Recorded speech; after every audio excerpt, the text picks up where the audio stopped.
uva ku Mana bituma Imana ibandanye ibagirira neza ibazigama mu buryo bwinshi butandukanye mu buzima bwacu. Rero igituma rero mfasha ni kugira ngo kuko nanje narafashijwe no kugira kandi nanje nshobore gushima Imana itugirira neza uko bukeye uko bwije n'abandi kandi bagiye batubera umugisha kugira ngo natwe tumugisha ku bandi.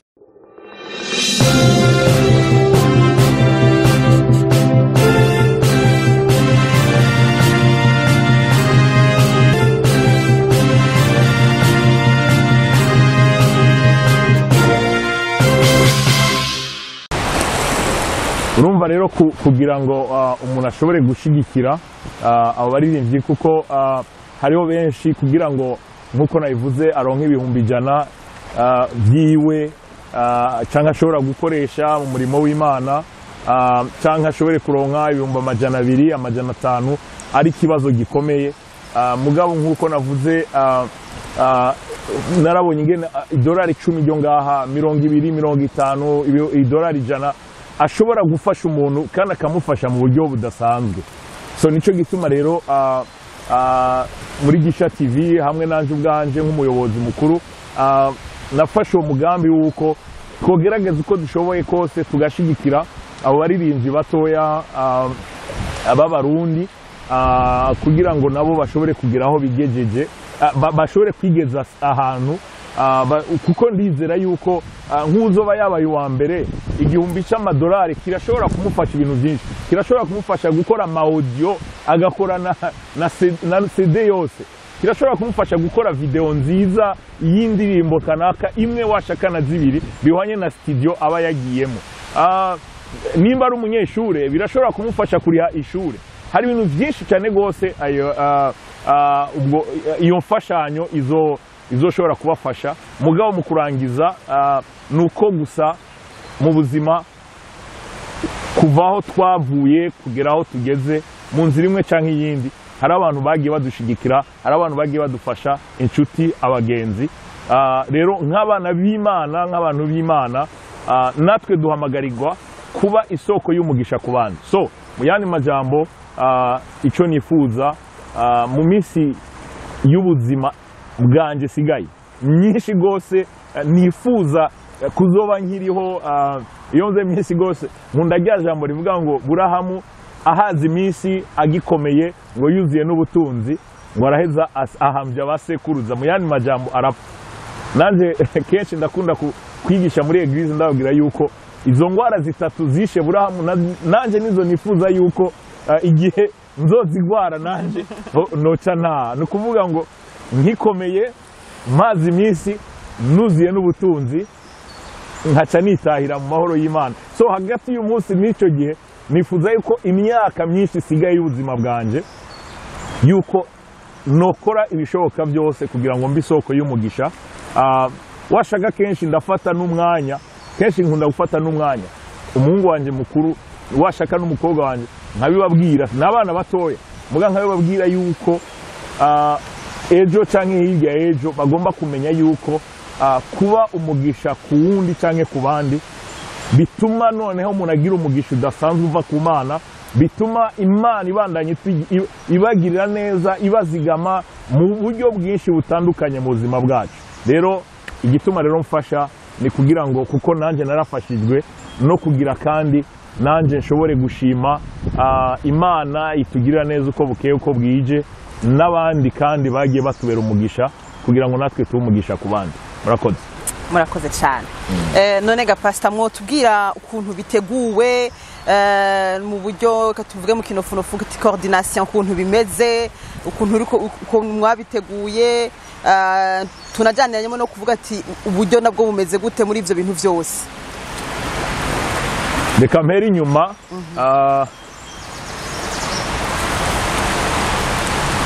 uburyo reka mpere ku buryo hari ibibazo kenshi usanga bitoroshe gusigura no gusobanura, ariko icyo navuga gushika muri uyu mwanya uburyo bwinshi cyangwa buniniya n'ubwa Gisha TV. Mu yandi majambo ni kuvuga ngo jewe n'umufasha wanje cyangwa madame n'abana uburyo bunini ni twebwe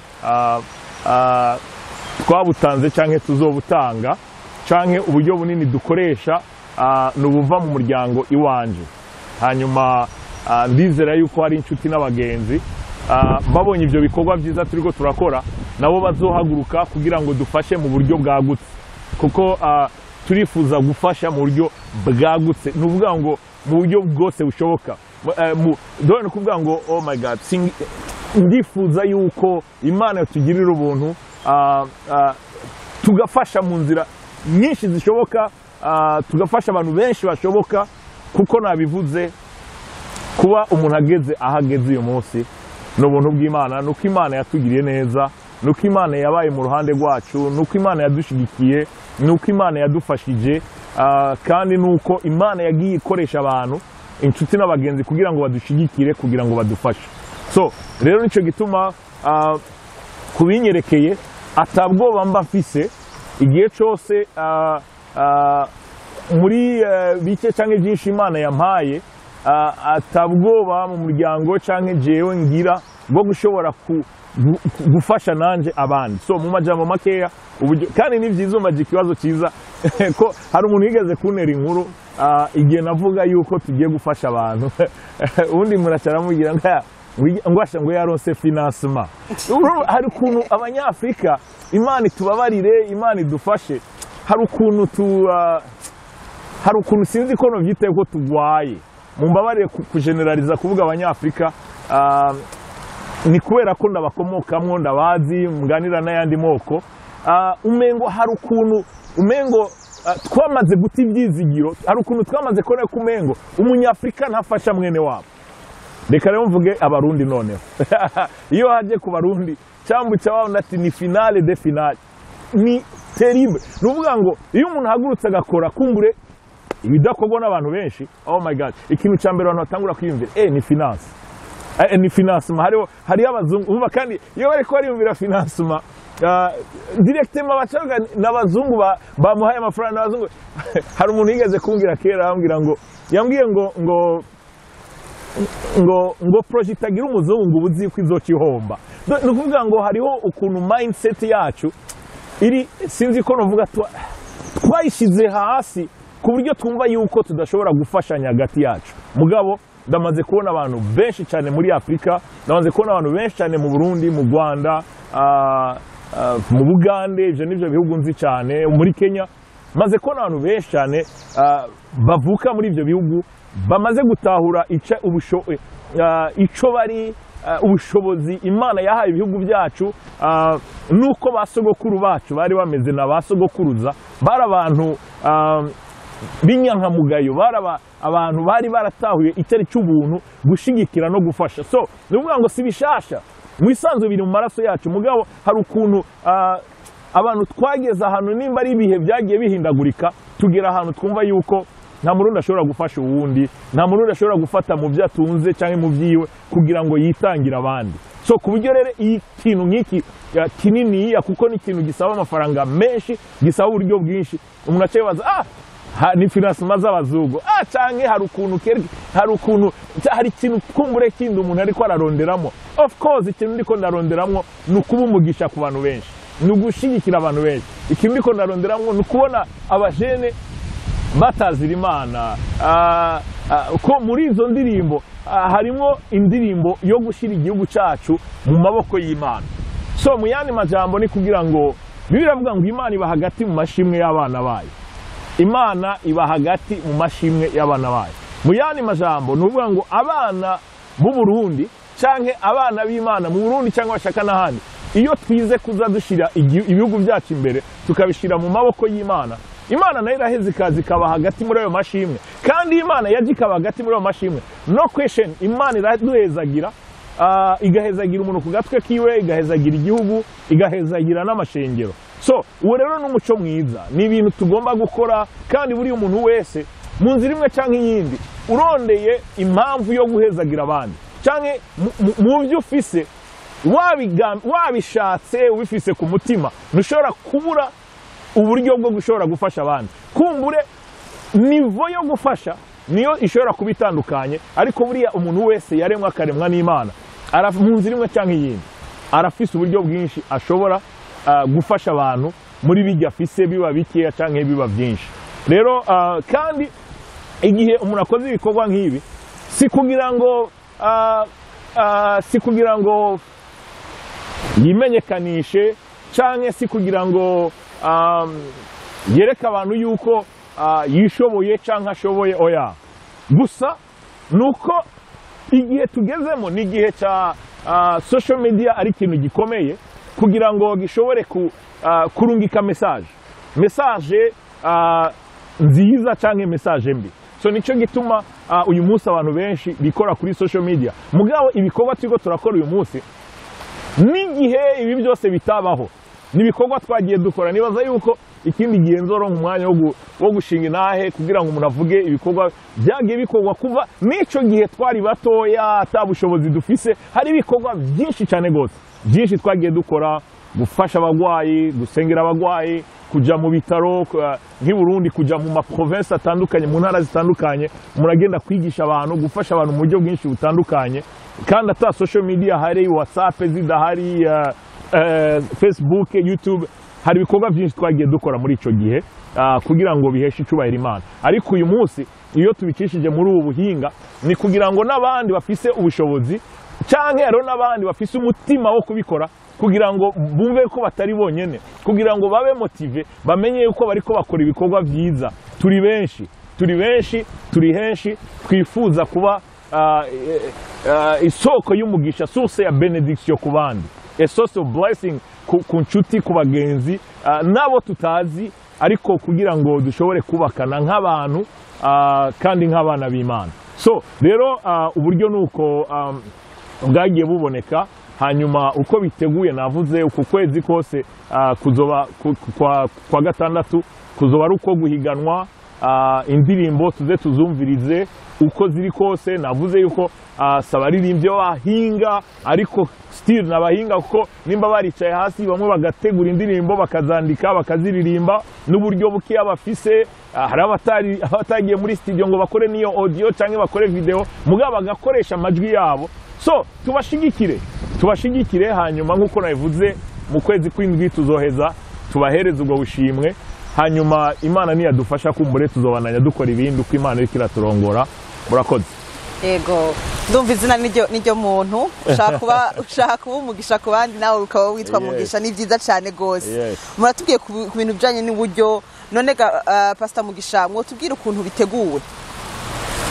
Ukuntu biteguwe nabivuze yuko kuva mu ndwi igiye kuza, ubwa mbere twaratangiye turavuga kugira ngo abantu biyandikishe. Abantu bariyandikisha, hanyuma dufata umwanya wo gukuramo bamwe batari bakwije ibyangombwa byose, tuca dusigarana hafi 25. Rero abo 25 hamwe n'amakorari 5, ubu rero no kuvuga ngo baramaze kurungika indirimbo zabo.